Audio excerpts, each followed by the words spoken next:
Lecture de la lettre aux Hébreux. Tout grand prêtre est pris parmi les hommes. Il est établi pour intervenir en faveur des hommes dans leur relation avec Dieu. Il doit offrir des dons et des sacrifices pour les péchés. Il est capable de compréhension envers ceux qui commettent des fautes par ignorance ou par égarement, car il est, lui aussi, rempli de faiblesse.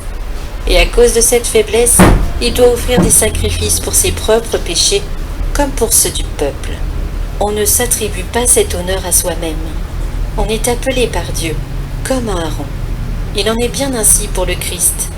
Il ne s'est pas donné lui-même la gloire de devenir grand prêtre. Il l'a reçu de Dieu, qui lui a dit « Tu es mon fils. Moi aujourd'hui, je t'ai engendré », car il lui dit aussi dans un autre psaume « Tu es prêtre de l'ordre de Melchisédek pour l'éternité. » Pendant les jours de sa vie dans la chair, il offrit avec un grand cri et dans les larmes des prières et des supplications à Dieu qui pouvait le sauver de la mort. Et il fut exaucé en raison de son grand respect.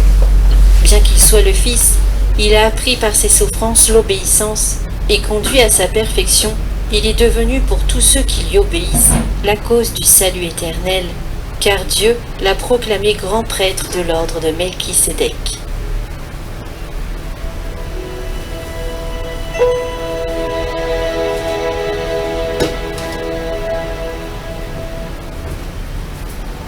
Tu es prêtre à jamais, selon l'ordre de Melchisédek.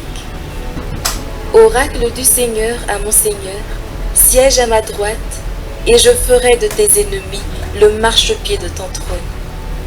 De Sion, le Seigneur te présente le sceptre de ta force, domine jusqu'au cœur de l'ennemi. Le jour où paraît ta puissance, tu es prince, éblouissant de sainteté. Comme la rosée qui naît de l'aurore, je t'ai engendré. Le Seigneur l'a juré dans un serment irrévocable. Tu es prêtre à jamais, selon l'ordre du roi Melchisédek.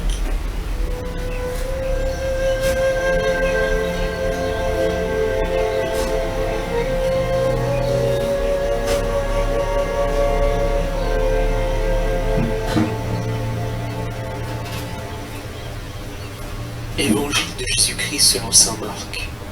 En ce temps-là, comme les disciples de Jean le Baptiste et les pharisiens jeûnaient, on vint demander à Jésus « Pourquoi, alors que les disciples de Jean et les disciples des pharisiens jeûnent, tes disciples ne jeûnent-ils pas ?»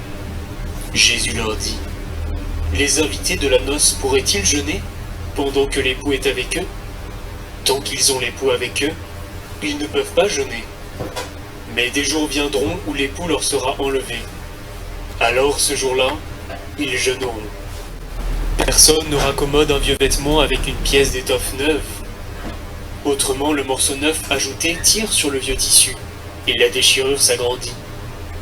Ou encore, personne ne met du vin nouveau dans de vieilles outres, car alors, le vin fera éclater les outres, et l'on perd à la fois le vin et les outres. À vin nouveau, outre neuve.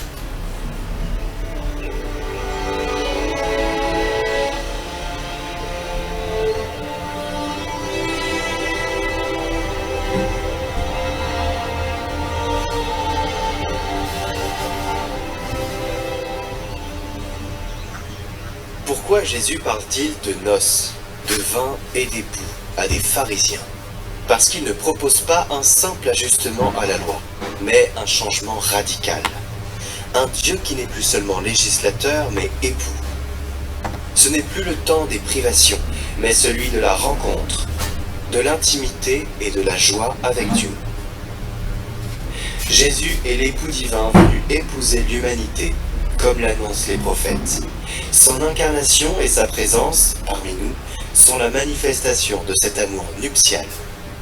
Mais l'union avec Dieu ne se fait pas avec nos vieilles habitudes ou une religion figée. Le vin nouveau de l'esprit exige des cœurs renouvelés, prêts à s'ouvrir à la joie d'aimer et de se laisser aimer.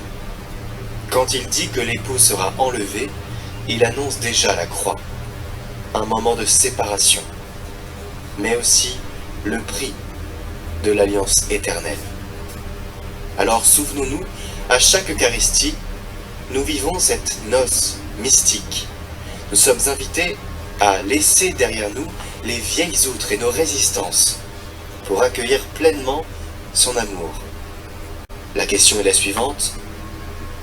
Serons-nous les invités joyeux ou resterons-nous des spectateurs critiques ?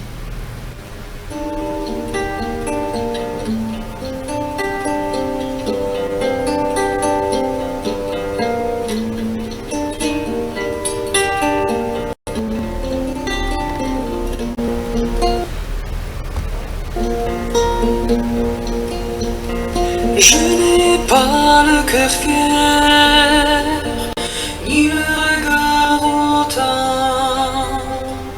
Je ne recherche pas ni grandeur ni merveille. Je suis comme un enfant que l'on prend par la main. Je suis comme un enfant que l'on prend par la main. Me voici, oh mon Dieu, pour faire ta volonté. Non pas ce que je veux, mais ce que tu voudras. Me voici, oh mon Dieu, pour n'être plus qu'à toi. Me voici, oh mon Dieu, pour n'être plus qu'à toi.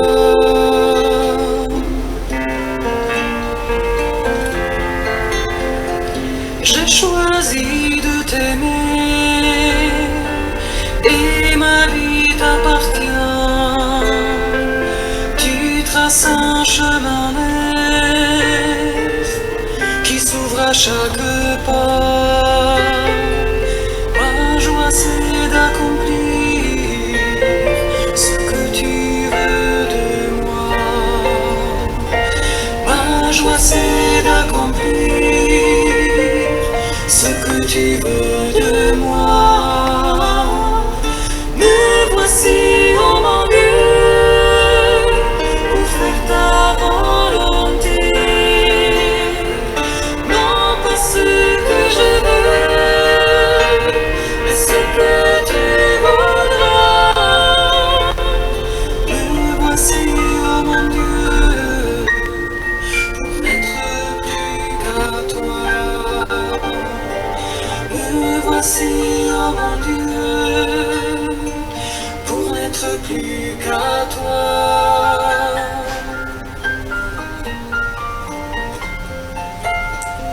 Quand jour après jour, garde pur son chemin. Ta parole est pour moi comme un pain pour la route. Aide-moi, Dieu d'amour, à te suivre plus loin. Aide-moi, Dieu d'amour, à te suivre plus loin. Me voici, oh mon Dieu, pour faire ta volonté. Non pas ce que je veux, mais ce que tu voudras. Me voici, oh mon Dieu, pour n'être plus qu'à toi. Me voici, oh mon Dieu, pour n'être plus qu'à toi. Me voici, oh mon Dieu, pour faire ta volonté. Non pas ce que je veux, mais ce que tu voudras. Me voici, oh mon Dieu, pour n'être plus qu'à toi.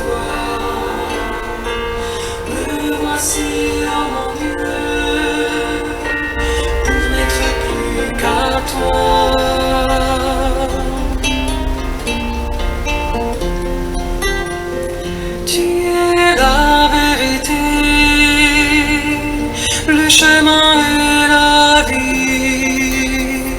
Si je m'éloigne un jour, Seigneur, appelle